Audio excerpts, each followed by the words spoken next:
जय हिंद, जय सुभाष, जय प्रकाश। जनता खबर में आप सभी का हार्दिक स्वागत, वंदन, अभिनंदन है। आज हमारे साथ हाई कोर्ट लखनऊ के प्रसिद्ध अधिवक्ता आरपी श्रीवास्तव जी हैं और जनता दल आई के नेता अरविंद श्रीवास्तव जी हैं। और आज का दिन मतदान का दिन रहा। पूरा दिन भर मतदान चलता रहा, लोग अपने घरों से निकलते रहे, मतदान के लिए मतदान करते रहे। तो इसमें खास बात जो रही, तो मतदान पर लोग मतदान तो करते रहे, निकलते रहे, मौसम भी ठीक ठाक रहा, कभी धूप धाप भी होती रही। लेकिन उत्तर प्रदेश में दो शहर बड़े चर्चा में रहे, एक लखनऊ और दूसरा प्रयागराज। इससे पहले दो खबरें आपके साथ साझा कर लेता हूं। एक तो पटना बिहार की, कि बिहार में खबर ये रही कि जाति गणना चल रही थी। जाति गणना, तो जाति गणना पर पटना हाई कोर्ट ने रोक लगा दिया। नीतीश सरकार ने 500 करोड़ रुपया खर्च किया जाति गणना कराने के लिए। और जाति गणना में तमाम विसंगतियां थी, जिसके बारे में आप जनता खबर के पहले के एपिसोड आप देख सकते हैं, या तमाम समाचार पत्रों में जनता दल आई की राष्ट्रीय अध्यक्ष माननीय श्रीमती चौधरी किरण सिन्हा का जो स्टेटमेंट छपे हुए हैं कि जाति गणना में दोष रहा, जो प्रक्रिया थी।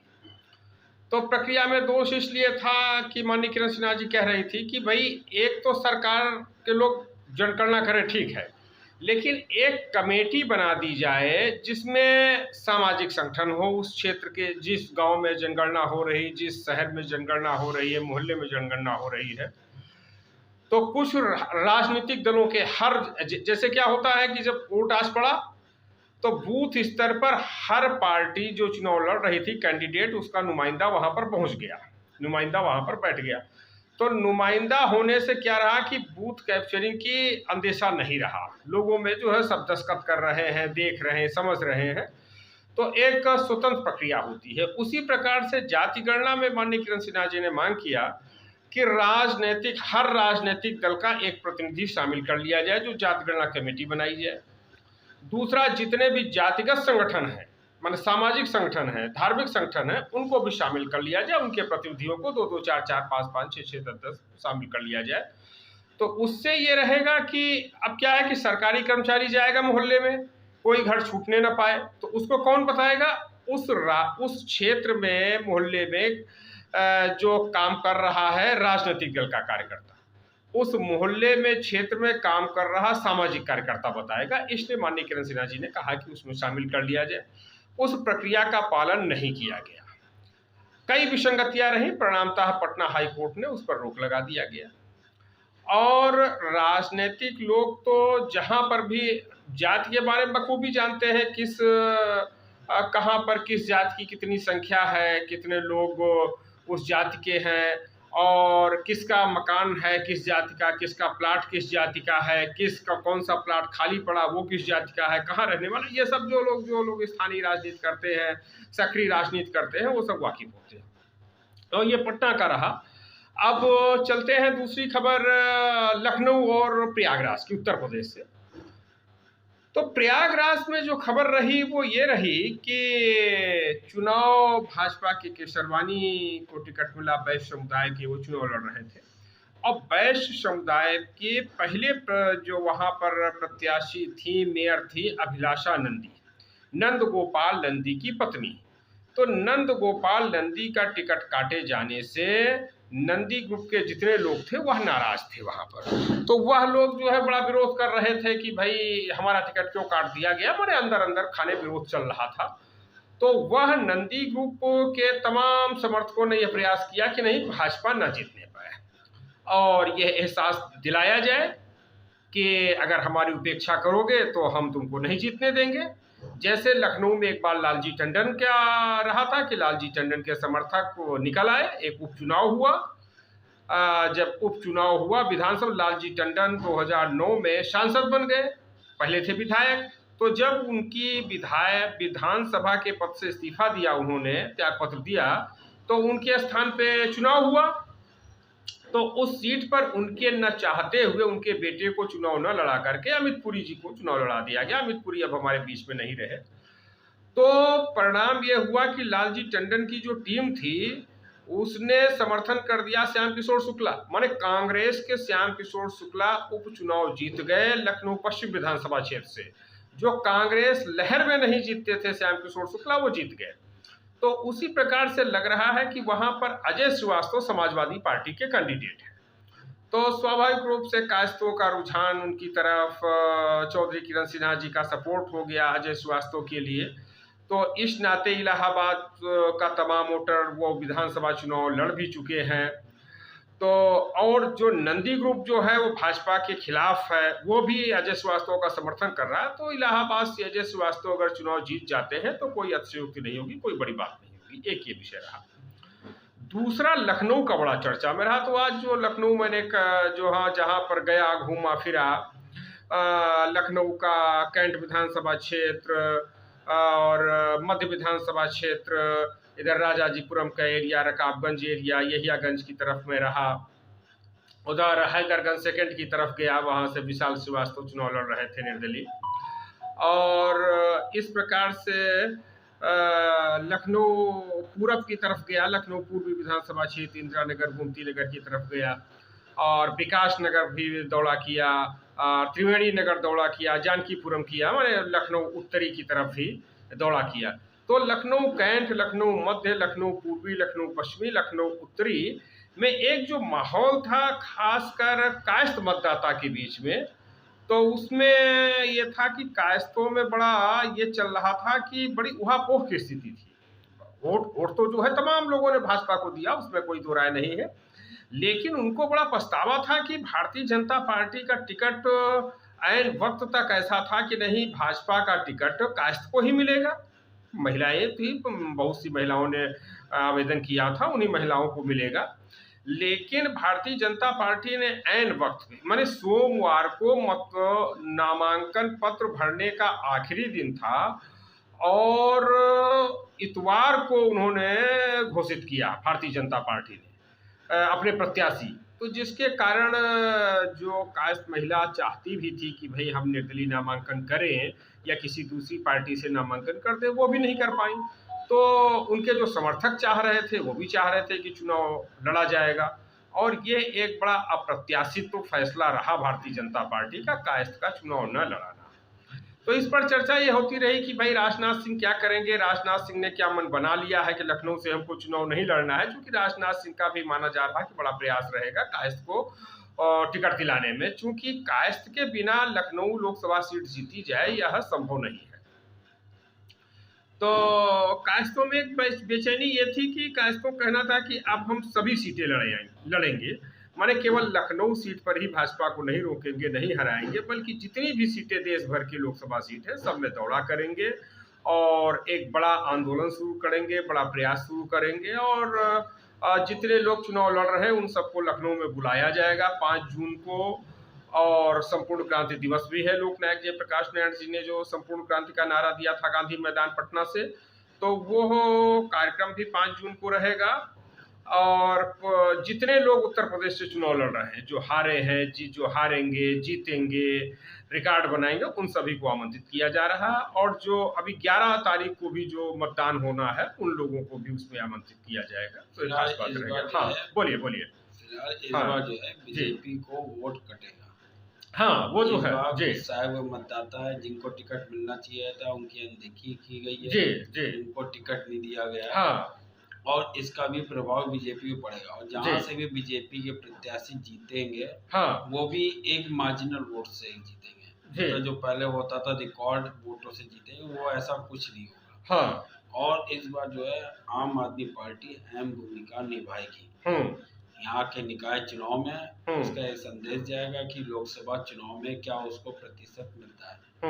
इसी से ये एक अंदाजा लग जाएगा कि उसकी लोकसभा इलेक्शन में कितनी भूमिका रहेगी लखनऊ की 2 सीटों पर। हाँ, एक हो गई मोहनलालगंज सीट, दूसरी हो गई लखनऊ सीट। अब इसी निकाय चुनाव के आधार पर ही केजरीवाल अगली रणनीति बनाएंगे। इसमें इनको जाहिर सी बात है, इसमें इनका वोट प्रतिशत तो बढ़ेगा लखनऊ में। हाँ, हो सकता है लखनऊ की कई निकाय चुनाव वाली सीटें भी निकाल ले जाए। हाँ, हाँ, आम आदमी पार्टी की जनता जो इस समय गुस्साई हुई है, वो साइलेंट वोट बम बन गया है। वो साइलेंट वोट जो है वो 14 तारीख को जो इलेक्शन का रिजल्ट आएगा 13-14 में, उसी में ही पता चल जाएगा क्या होगा। लेकिन इस बार बीजेपी की स्थिति ऐसी रहेगी निकाय चुनाव कि उसको हो सकता हो उतनी सीटें ना मिले जितनी पहले मिली थी। इस बार उनको आम आदमी पार्टी हो जाएगी, दूसरी समाजवादी पार्टी भी लेकर आएगी। और मेयर प्रत्याशी में सोच लीजिए अंजू भट्ट, आम आदमी पार्टी थोड़ा देर कर दिया उन्होंने, अगर थोड़ा जल्दी आती तो वो जीत सकती थी इलेक्शन।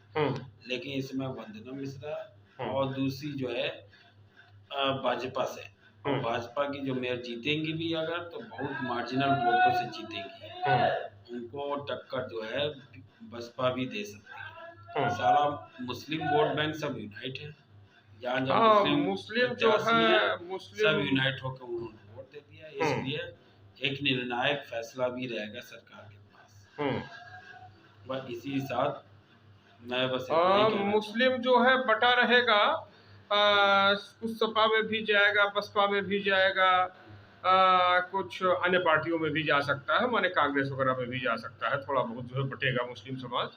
और अगर कहीं एक तरफा समाजवादी पार्टी की तरफ चला गया तो फिर समाजवादी पार्टी भी मेयर का चुनाव जीत सकती है। समाजवादी पार्टी की तरफ चूंकि जो भाजपा से नाराज लोग हैं वो भी सपा की तरफ रहे हैं, और समाजवादी पार्टी की तरफ कुछ थोड़ा बहुत कायस्थ भी रहा है। वो इस नाते कि जैसे उन्होंने ठाकुरगंज से जीवन श्रीवास्तव की पत्नी को चुनाव लड़ा दिया इन वक्त में, और गढ़ी पीर खां वार्ड से सिमरन सक्सेना को दे दिया।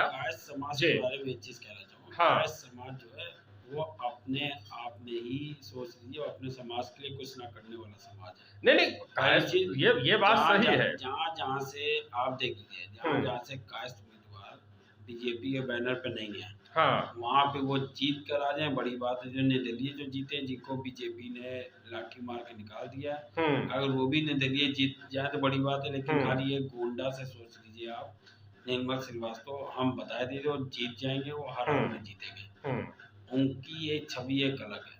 हमारे यहाँ समाज में कोई भी यूनिटी नहीं, जिसकी वजह से वो ऐसा बार बार धोखा खाती रही और खाती रहेगी। नहीं, जैसे आजमगढ़ से कायस्थ जीता था, निर्दलीय जीता था, जौनपुर से कायस्थ जीता था, निर्दलीय जीता था, है ना। तो ये नहीं कहा जा सकता है कि नहीं कायस्थ नहीं जीतेगा, जीत सकता है। कायस्थ जीत सकता है। और जिस प्रकार से कायस्थ जो है 13-14 में पता चलेगा। नहीं 13-14 में आपके साथ वीडियो में बिल्कुल रहेंगे। नहीं 13 आपके चैनल को नहीं बिल्कुल बताएंगे भी क्या बिल्कुल 13 को तो रहेगा ही। लेकिन कायस्थों की जो गतिविधियां हैं वो 15 दिन पहले से ही और तेज हो गई भाजपा को रोकने के लिए, हराने के लिए। क्योंकि इस बार कोई विकल्प नहीं था। जैसे प्रयागराज है, प्रयागराज में कायस्थ अजय श्रीवास्तव के साथ खड़ा हो गया क्योंकि एक विकल्प मिल गया ना। लखनऊ में कायस्थ समाज कुछ कटा, इधर उधर गया बटा। भाजपा में जिस उत्साह के साथ लगता था उस उत्साह के साथ नहीं लगा और पूरा वोट नहीं लगा। भाजपा से कायस्थ समाज अपने आप को ठगा हुआ समझ रहा है कि भाजपा ने, पहले तो ये था कि भाजपा टिकट देगी। रिजल्ट देख लीजिएगा, वो बीजेपी का सोचिए एक समर्थक है, शुरू से रहा है। और अब की लगा वो निर्णायक भूमिका अगर होती यहाँ भी, तो सोचिए कायस्थ के थोड़े दिमाग आना शुरू हो गया और देखना शुरू कर जाएगी। उसके साथ गलत हो रहा है। ये जहाँ से सीट अगर सोचिए बीजेपी को धोखा मिलेगा तो उसमें अहम भूमिका कायस्थ की रहेगी। उनको भी समझ में आ गया कि उनके साथ ठगी हो रही है। अब जो नई पीढ़ी आ रही है वो समझने लगी है कि उसको भी इस राजनीति में रहना चाहिए। जैसे पूर्व आप भविष्य में भूतकाल में आप चले जाइए तो वहाँ पर कायस्थों की अहम भूमिका रही है राजनीति में। जैसे जैसे वो हटता गया वैसे वैसे राजनीति हंसके पे आती गई है। तो इसका भी असर मिला है और आने वाले इलेक्शन में भी पता चलेगा जैसा माहौल चल रहा है। अब उसी में ही लोकसभा सीटों का भी निर्णायक होगा कि कायस्थों को दी जाए कि ना दी जाए। अब कायस्थ समाज टिकट मांगने के लिए मना कर दिया कि अब अपनी टिकटें अपने पास रख लो।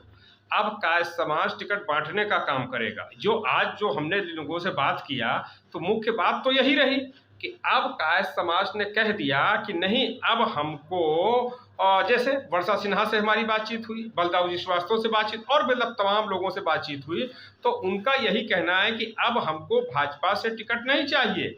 भाजपा टिकट रख ले पूरे देश, उत्तर प्रदेश से तो भारतीय जनता पार्टी ने आज तक एक भी कायस्थ को नहीं दिया। माने 80 में भारतीय जनता पार्टी बनती है, लगभग 40 साल का समय हो गया, और इस 80 20 लगभग 44 साल का समय हो रहा है। 44 साल में भारतीय जनता पार्टी ने पूरे उत्तर प्रदेश से एक भी कायस्थ को टिकट नहीं दिया। बाहर बाहर जो 1 2 3 सीट देती रही है, तो कायस्थों ने कह दिया भाजपा से कि अब वह भी सीट ना दे, पूरे भारत से एक भी सीट कायस्थ समाज को ना दे। और अच्छा ये होगा कि जितने भी कायस्थ नेता भाजपा में है उन सबको निकाल बाहर कर दे भाजपा जो है। ये जो सबक सिखाया जा रहा है, आप हाँ, दिलीप श्रीवास्तव जी के साथ भी ऐसा ही हाल। हाँ, अच्छा, ये दिलीप श्रीवास्तव, जैसे दिलीप श्रीवास्तव हुए या निर्मल श्रीवास्तव, ये जितने भी लोग भाजपा में लगे रहे, तो इतना जो है अंधभक्ति पूर्वक लग जाते हैं, पूरे मतलब तैयारियां नहीं करते हैं कि हमको भाजपा टिकट नहीं देगी, पूरी तरीके समर्पित हो जाते हैं कि भाजपा ही हमारा सब कुछ है, भाजपा के अलावा बोलो ही कुछ नहीं। अगर किसी ने कह दिया कि भाई भाजपा आपको टिकट काट सकती है, थोड़ा और किसी पार्टी, अरे तुम तो नाराज हो जाते थे कि भाई आपने कैसे ये सोच लिया कि भाजपा हमारा टिकट काट देगा, हम तो है ना।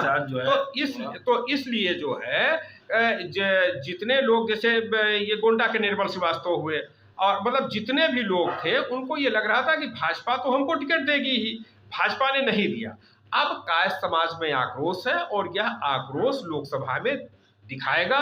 पूरा कायस्थ समाज किरण सिन्हा के साथ खड़ा हो रहा है, जनता दल आई के साथ खड़ा हो रहा है, और निश्चित रूप से कोई न कोई दूरगामी प्रभाव दिखाई देगा।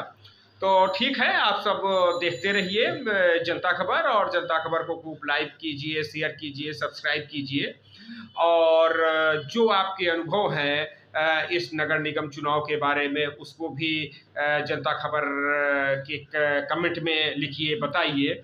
और जो आने वाले समय में लोकसभा में हमारे दर्शक जो हैं जनता खबर के, वो क्या चाहते हैं, किस सीट का गुणा भाग जानना चाहते हैं, समझना चाहते हैं, तो उन सब बारे में, उन सब विषयों पर हम लोग चर्चा करेंगे, बताएंगे। और जनता खबर की टीम जो दूसरे प्रांतों में लगी है, वो वहाँ के पूरे समाचार, खबर, और जो विभिन्न लोकसभा क्षेत्रों में जो काम हो रहा, वो सारी खबरें जनता खबर की ओर से अपने दर्शकों को दी जाएंगी। इसी के साथ जय सुभाष, जय प्रकाश, जय हिंद, आप सबको जय हिंद।